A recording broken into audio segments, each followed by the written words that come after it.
YouTube channel 5 my self Priyanka Sahu. आज हम इस लेक्चर में स्टार्ट करने वाले हैं अलंकार। अलंकार से रिलेटेड क्वेश्चन कॉम्पिटिटिव एग्जाम में पूछे जाते हैं। ये मोस्ट इम्पॉर्टेंट टॉपिक है। यदि आप किसी कॉम्पिटिटिव एग्जाम जैसा एमपीपीएससी, व्यापम, सब इंजीनियर जैसे एग्जाम की प्रिपरेशन कर रहे हैं और अपनी प्रिपरेशन को और भी अच्छा बनाना चाहते हैं तो आप प्ले स्टोर से 5 ऐप को डाउनलोड कर सकते हैं। उसमें टेस्ट सीरीज दी हुई है, ज्वाइन करके बेनिफिट उठा सकते हैं। हम स्टार्ट करते हैं अलंकार। सबसे पहले अलंकार को स्टार्ट करने से पहले हम देखेंगे कि अलंकार जो शब्द है उसका मीन क्या होता है। देखिए, अलंकार जो है वो दो शब्दों से मिलकर बना होता है। वे दो शब्द कौन से हैं? अलम, धन, कार। अलम, धन, कार। अलंकार दो शब्दों से मिलकर बना हुआ है, अलम और कार। अलम का मीन होता है अलंकृत। दूसरे शब्दों में हम अलंकृत को कह सकते हैं आभूषण। और कार का मीनिंग होता है करने वाला।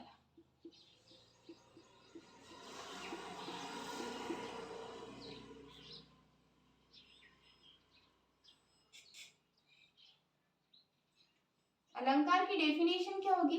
काव्य की शोभा बढ़ाने वाले तत्वों को अलंकार कहते हैं।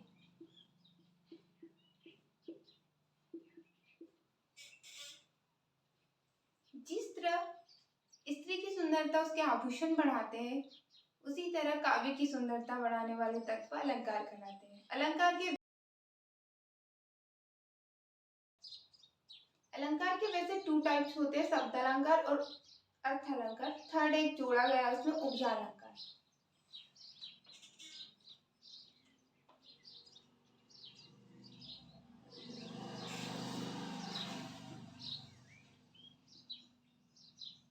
पहला होता है शब्दा अलंकार,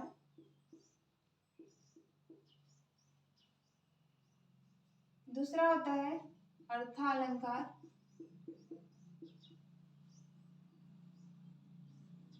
और तीसरा होता है उपजा अलंकार।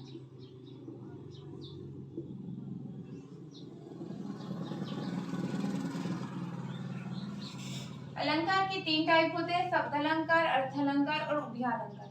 अब शब्द अलंकार होता क्या है? जहां शब्दों के कारण चमत्कार उत्पन्न हो रहा है।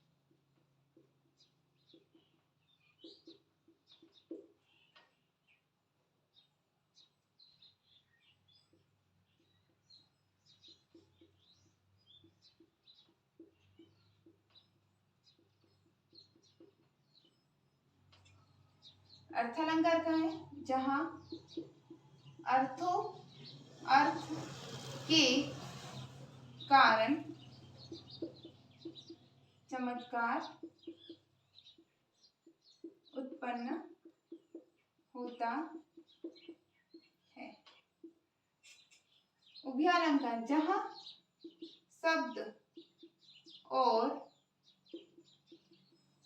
अर्थ दोनों के कारण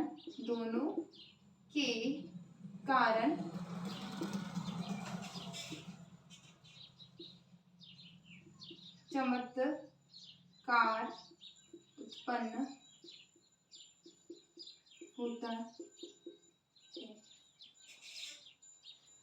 अलंकार 3 टाइप के होते हैं, शब्दालंकार, अर्थालंकार, उपजा। जहां शब्दों के कारण चमत्कार होगा वहां शब्दालंकार, जहां अर्थ के कारण चमत्कार उत्पन्न होगा वहां अर्थालंकार, और जहां शब्द और अर्थ दोनों के कारण चमत्कार उत्पन्न होगा वहां पर होता है उपजा। इनके भी कुछ टाइप्स है, शब्दालंकार के देख लेते हैं।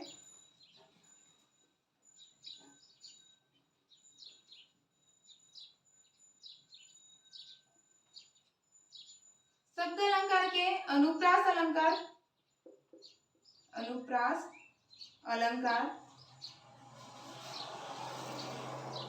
दूसरा होता है यमक अलंकार,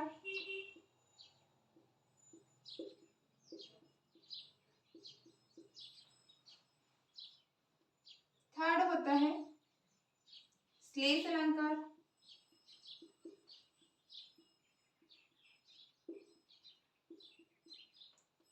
वक्रोक्ति अलंकार, वक्रोक्ति अलंकार।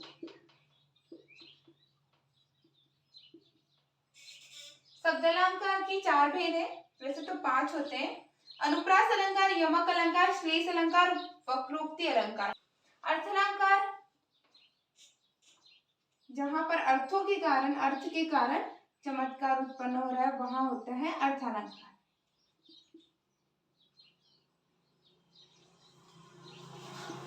उपमा अलंकार,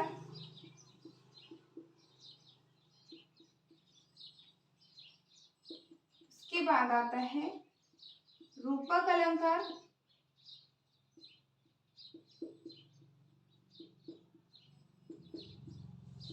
उत्प्रेक्षा अलंकार,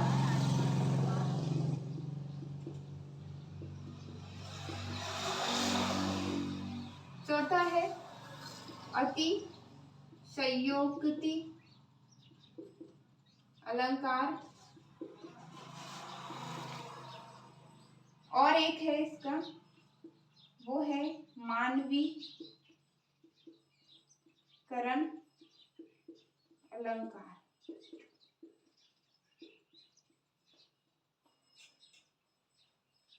शब्दालंकार के अनुप्रास, यमक, श्लेष, वक्रोक्ति अलंकार और अर्थ अलंकार, उपमा अलंकार, रूपक अलंकार, उत्प्रेक्षा अलंकार, अतिशयोक्ति अलंकार और मानवीकरण अलंकार। ये इन सारे की हम क्या देखेंगे, डेफिनेशन देखेंगे और उसके एग्जाम्पल देखेंगे। और अनुप्रास अलंकार के भी कुछ टाइप्स होते हैं, बोर्ड पे दिए हुए हैं।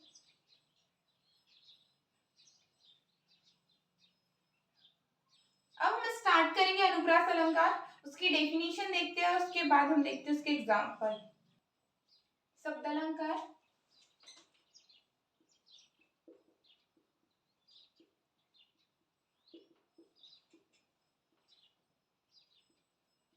जहां शब्दों के कारण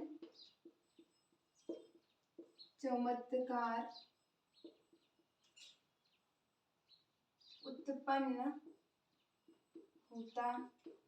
है वहां शब्दा अलंकार होता है।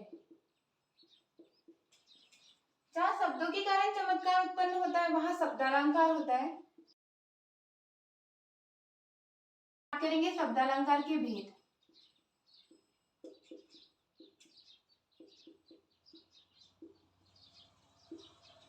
उसमें स्टार्ट कर रहे अनुप्रास अलंकार।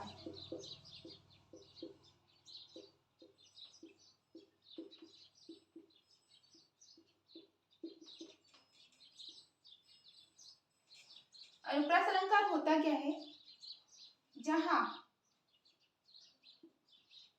किसी काव्य में वर्ण, काव्य में किसी वर्ण की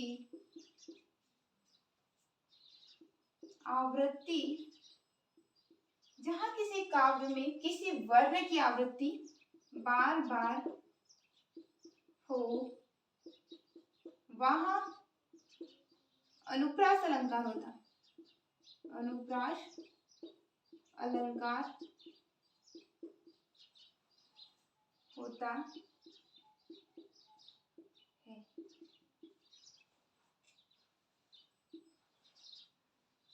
इसका एग्जाम्पल देखते हैं।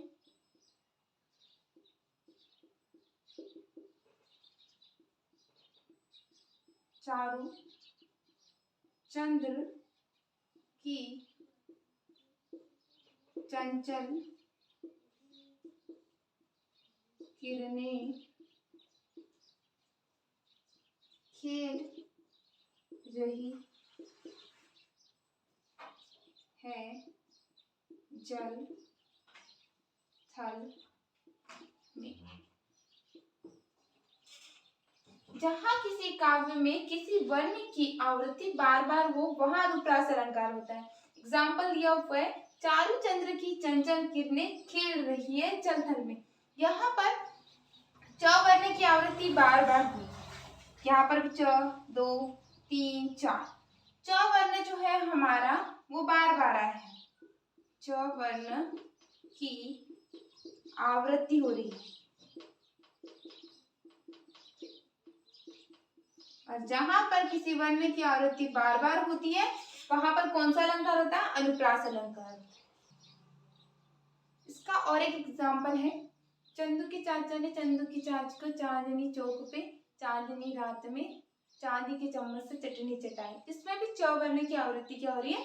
बार बार आ रही है, इसलिए यहाँ पर अनुप्रास अलंकार है। देखिए नेक्स्ट, अभी हमने देखा अनुप्रास अलंकार। अब हम देखेंगे सेकेंड नंबर पे आता है हमारा शब्द अलंकार का जो भेद है वो है यमक अलंकार। यमक अलंकार,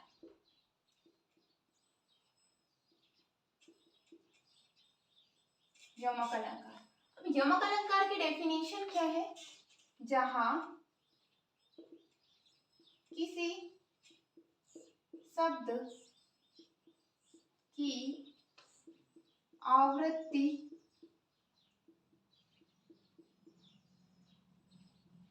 बार बार हो तथा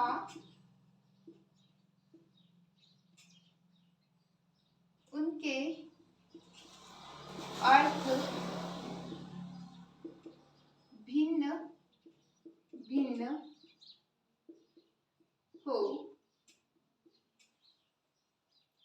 वहाँ यमक अलंकार होता है। जहाँ किसी शब्द की आवृत्ति बार बार हो तथा उनके अर्थ भिन्न भिन्न हो वहाँ यमक अलंकार होता है। यहाँ पर दो या दो से अधिक बार की कोई शब्द की आवृत्ति होगी और उसके जो है अर्थ क्या होंगे? भिन्न भिन्न होगा। शब्द तो एक जैसा लगेगा बट उसके हम जब मीनिंग निकालेंगे तो उसके अलग अलग निकलेंगे। देखिए फॉर एग्जाम्पल,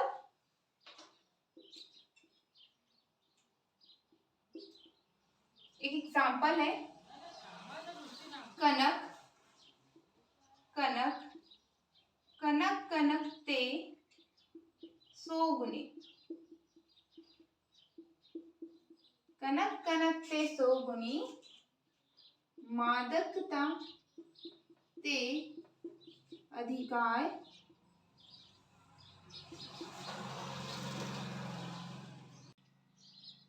या खाए बोराय नर या पाए बोराय।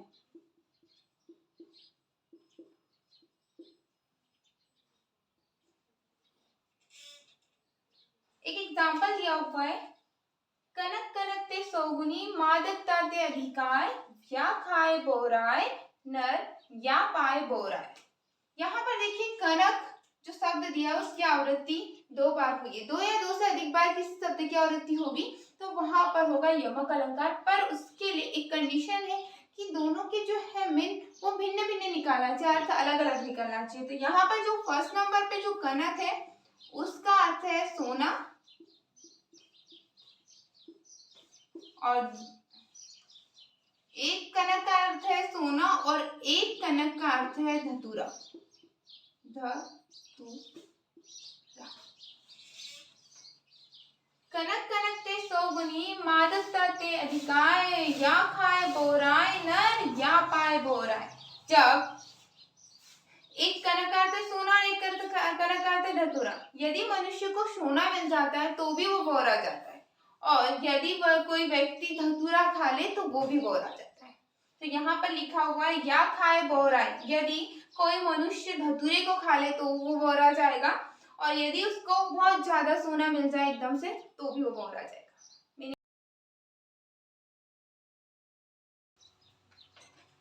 थर्ड नंबर पे क्या है? श्लेष अलंकार। श्लेष अलंकार।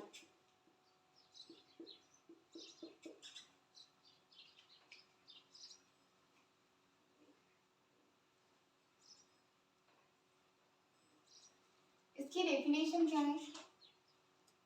श्लेष का अर्थ होता है चिपका हुआ।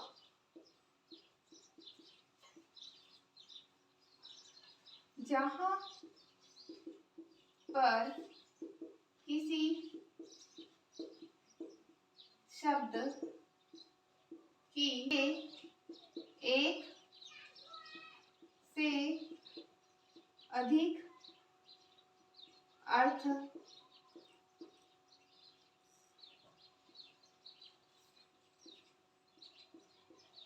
निकलते हैं वहाँ श्लेष अलंकार होता है।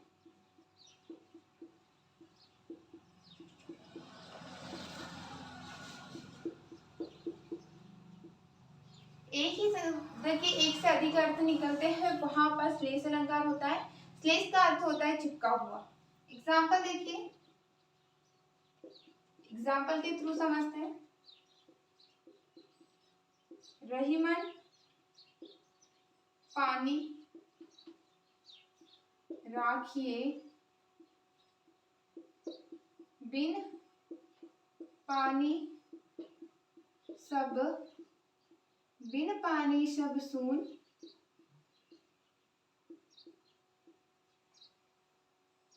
पानी गए न उबरे मोती, मानुष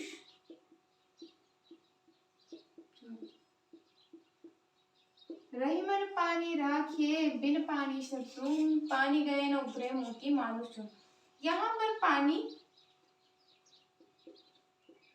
अलग अलग देखिए, सब जगह पानी आया हुआ है यहाँ पर, तो पानी के अलग अलग अर्थ है।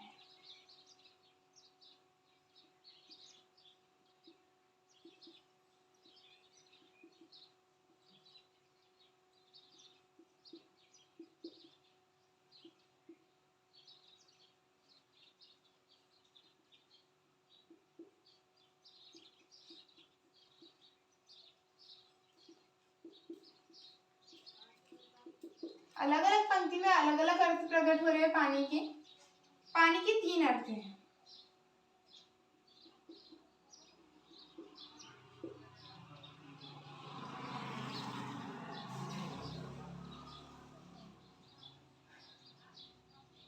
पानी गए न उबरे मोती, मोती वाली जो पंक्ति है,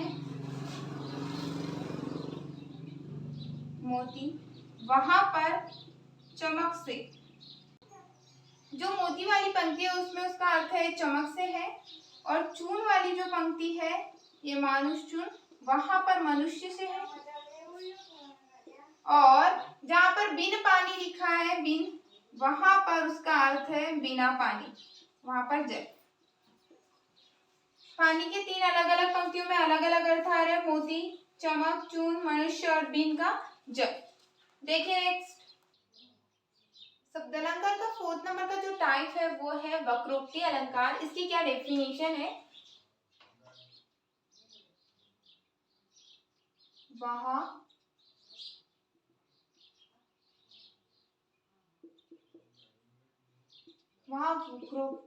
वक्रोक्ति अलंकार होता है जहां सुनने वाला कही गई बात का दूसरा अर्थ निकाल लेता है। वहां उपरोक्त अलंकार होता है जहां सुनने वाला कही गई बात का दूसरा ही अर्थ निकाल लेता है। फॉर एग्जाम्पल, उपरोक्ति का जो अर्थ होता है वो होता है तेरा मेरा। यदि हम किसी के सामने कोई बात रख रहे हैं और सामने वाला जो सुन रहा है वो हमारी बात का कोई और ही मतलब निकाल लेता है, वहां पर उपरोक्ति अलंकार होता है। इसका एग्जाम्पल देखिए क्या एग्जाम्पल है। को तुम घनश्याम हम तो बरसों कहीं जाए। यहाँ पर कहने वाला कह रहा है बात, मतलब कृष्ण राधा से कह रहे हैं, और जो राधा है वो घनश्याम का मीनिंग क्या निकाल रही है, बादल निकाल रही है, और वो कहती है कि तुम कहीं और जाके बरसो। बट यहाँ पर जो मीनिंग है, यहाँ पर घनश्याम मतलब श्री कृष्ण से है, पर जो राधा है वो उसका मीनिंग बादल निकाल लेती है और उससे उनसे कहती है कहीं और जाकर बरसो। वहां उपरोक्ति अलंकार होता है जहां सुनने वाला कही गई बात का दूसरा ही अर्थ निकाल लेता है। जैसे कि राधा उस शब्द का दूसरा ही अर्थ निकाल रही है, घनश्याम का मीनिंग कृष्ण है तो वो निकाल रही है उसका मीनिंग बादल। देखिए नेक्स्ट, अर्थ अलंकार। जहाँ अर्थ के कारण चमत्कार उत्पन्न होता है वहां अर्थ अलंकार होता है। अर्थ अलंकार के हम उन टाइप्स देखेंगे और उनकी डेफिनेशन देखेंगे। स्टार्ट करते हैं अर्थ अलंकार। उसका फर्स्ट टाइप है उपमा अलंकार। उपमा अलंकार,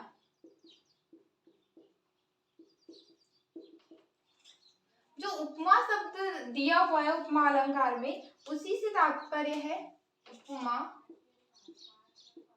से तात्पर्य है, उपमा से तात्पर्य है तुलना।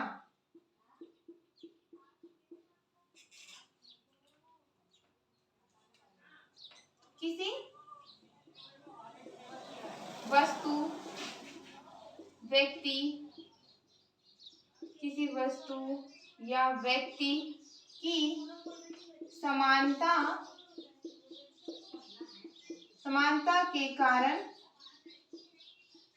के कारण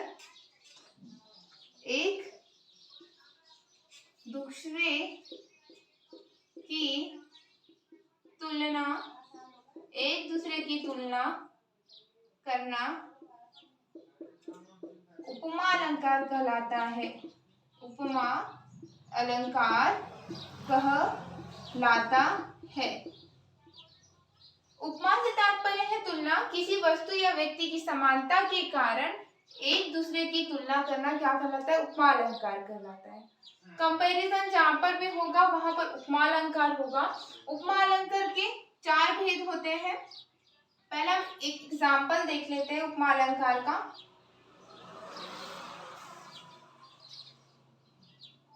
उपमा के भेद देख लेते हैं। उपमा अलंकार के भेद। उपमा अलंकार के 4 भेद होते हैं, 4 भेद है। पहला है उपमेय, दूसरा है उपमान, तीसरा है साधारण धर्म, और चौथा है वाचक शब्द।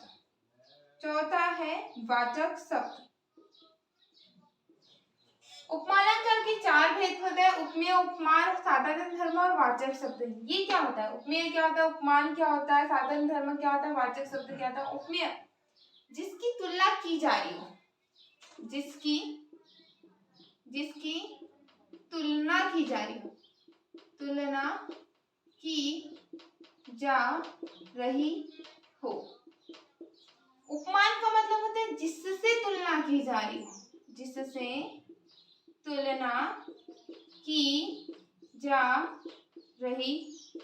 हो, साधारण धर्म होता है उपमेय और उपमान की विशेषता।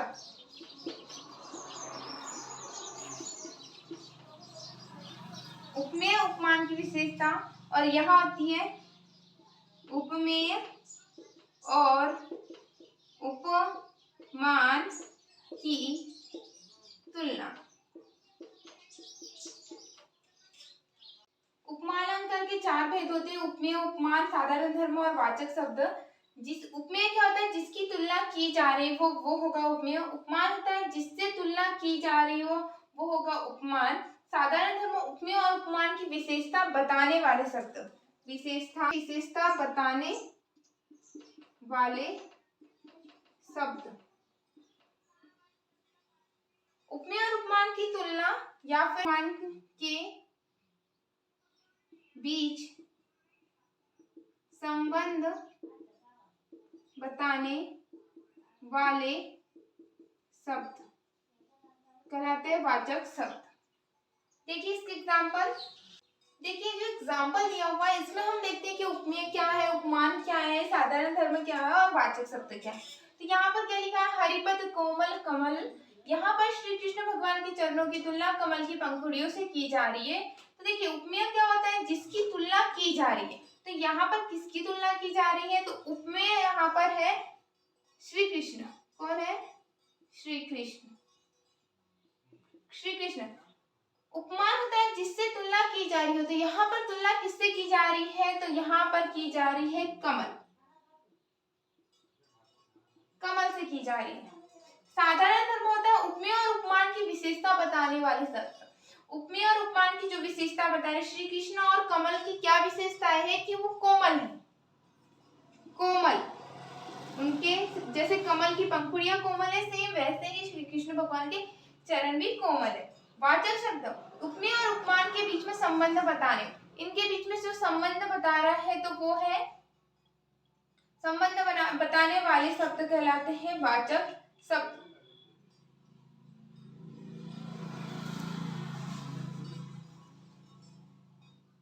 और जो कौन से संबंध है, यहाँ पर श्री कृष्ण भगवान के पद और इधर है कमल, या फिर बोल सकते हैं पद और पंखुड़ियां। देखिए नेक्स्ट, अर्थालंकार का सेकंड नंबर का जो टाइप है वो है रूपक अलंकार। उसकी डेफिनेशन दी हुई है, आइए हम रीड करते हैं। जहां पर उपमेय और उपमान में कोई अंतर दिखाई न दे वहां रूपक अलंकार होता है।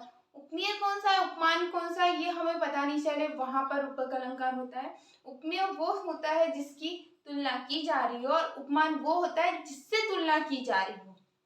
तो हमें यह स्पष्ट ना हो कि किसकी किससे तुलना की जा रही है, वहां पर ऑब्वियसली रूपक अलंकार होगा।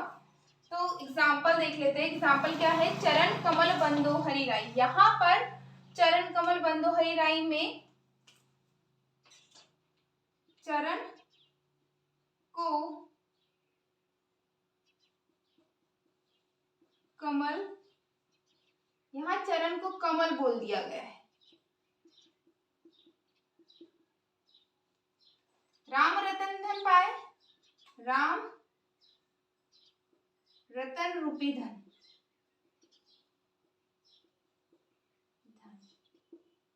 मैया मोहे चंद्र खिलौना लिहो। यहाँ पर श्री कृष्ण जी अपनी माता यशोदा से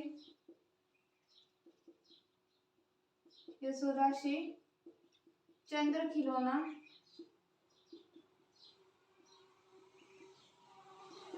मांग रही। ये तीनों एग्जाम्पल है रूपक अलंकार के। देखिए नेक्स्ट, उत्प्रेक्षा अलंकार। उत्प्रेक्षा अलंकार क्या है, जहां पर उपमेय और उपमान में संभावना की जाए वहां उत्प्रेक्षा अलंकार होता है। इसको पहचानने का बहुत आसान तरीका है। इसमें यदि अनु, मानो, मनु, ज्यो, त्यो, मनु इस टाइप के अगर शब्द बीच में आ जाए जिन पंक्तियों में, वहां पर डेफिनेटली उत्प्रेक्षा अलंकार होगा। एग्जाम्पल दिए हुए हैं, मानो झूम रहे हैं तरुभी मंद पवन के झोंकों से। यहाँ पर आप अगर ध्यान से देखोगे तो यहाँ पर मानो वर्ड दिया हुआ है और ये मानो शब्द ये बता रहा है कि यहाँ पर कौन सा अलंकार है, उत्प्रेक्षा अलंकार है। यह मुख मानो चंद्रमा है। यह मुख किसके समान है, चंद्रमा के समान है। उस मुख की तुलना, संभावना की गई है कि वो मुख किसके जैसा है, चंद्रमा के के जैसा है। ये यहाँ पर ये है उपमेय और ये है उपमान। और यहाँ मानव वर्ड आया है, शब्द आया है जिसे हम संदेह अलंकार। संदेह अलंकार क्या होता है? जहां पर किसी वस्तु या व्यक्ति में स्पष्ट ना हो कि वह वास्तव में क्या है, वहां पर संदेह अलंकार होगा। पूरी पंक्तियों में आपको संदेह रहेगा, संभावना रहेगी कि क्या है, क्या हो रहा है, आपको स्पष्ट नहीं होगा कि क्या हो रहा है, वहां पर हमेशा संदेह अलंकार होगा। इसका एग्जाम्पल दिया हुआ है, सारी बिच नारी है कि नारी बिच सारी है, सारी ही की नारी है कि नारी की ही सारी है। ये जो पंक्तियां हैं ये द्रौपदी चीरहरण के टाइम की है। जब द्रौपदी चीरहरण होता है तब वहां पर श्री कृष्ण भगवान आते हैं और द्रौपदी की साड़ी इतनी बड़ी हो जाती है कि देखने वालों को स्पष्ट प्रतीत होता ही नहीं है कि साड़ी के बीच में द्रौपदी खड़ी हुई है, मतलब साड़ी के बीच में नारी खड़ी हुई है कि नारी की ही साड़ी है। तो वहां पर संदेह उत्पन्न हो जाता है, इसीलिए इन पंक्तियों में संदेह अलंकार होगा। देखिए नेक्स्ट,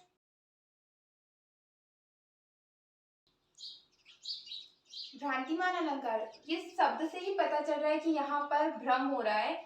इसकी डेफिनेशन क्या है? इस अलंकार में किसी वस्तु को भ्रम के कारण कुछ और ही समझने का वर्णन होता है। भ्रम के कारण हमें स्पष्ट नहीं होगा कि वो वस्तु क्या है, वहां पर क्या होगा? भ्रांतिमान अलंकार होगा। इसके एग्जाम्पल दिया हुआ है, री सखी मोही बजाए या मतवारे भ्रमर शो। इन पंक्तियों में कौन सा अलंकार है? भ्रांतिमान अलंकार। अतिशयोक्ति अलंकार, इसकी डेफिनेशन क्या है? जहां पर किसी वस्तु का बढ़ा चढ़ाकर वर्णन किया जाता है वहां पर अतिशयोक्ति अलंकार होता है। जहां किसी वस्तु या व्यक्ति का बड़ा चढ़ा कर वर्णन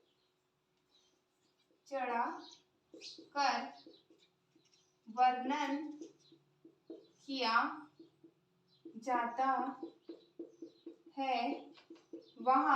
वहां अतिशयोक्ति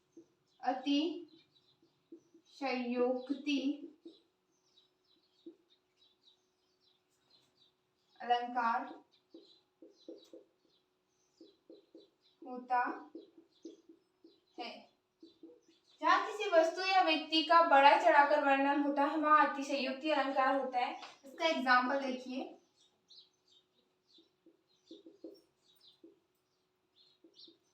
हनुमान की पूंछ में लगन न पाए आग, पूंछ में लगन न पाई आग, लंका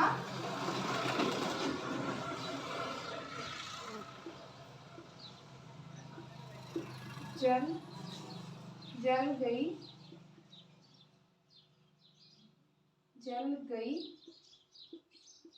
गए निशाचर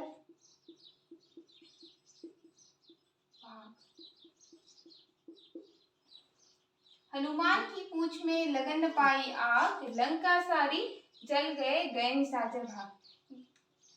हनुमान जी की पूंछ में आग तो लगी थी बट पूरी लंका नहीं जली थी। तो यहाँ पर हनुमान जी का बढ़ा चढ़ाकर वर्णन क्या है कि हनुमान जी की पूंछ में आग लगने से पूरी लंका जल गई और सारी राक्षस जाति, जो राक्षस प्रजाति थी वो सारे भाग गए। पर सभी भागे थे क्या? नहीं।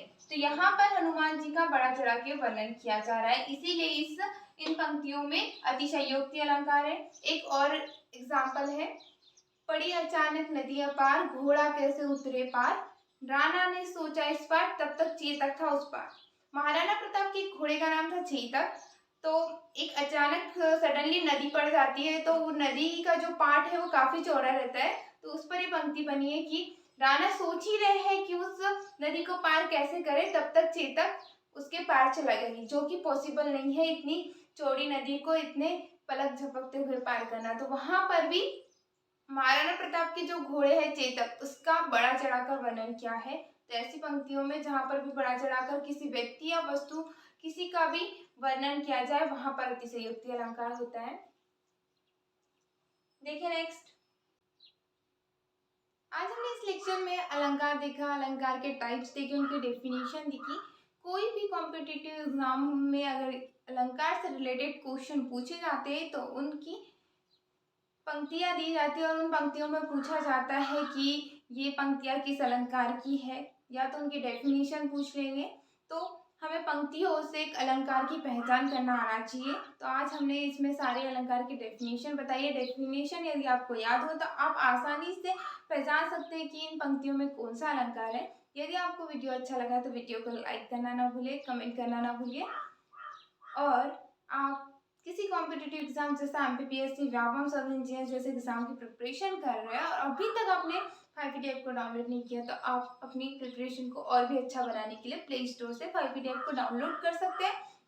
उसमें टेस्ट सीरीज दी हुई है, टेस्ट सीरीज ज्वाइन करके बेनिफिट्स उठा सकते हैं। Thanks for watching. Next lecture में हम किसी और टॉपिक के साथ मिलते हैं। Thank you.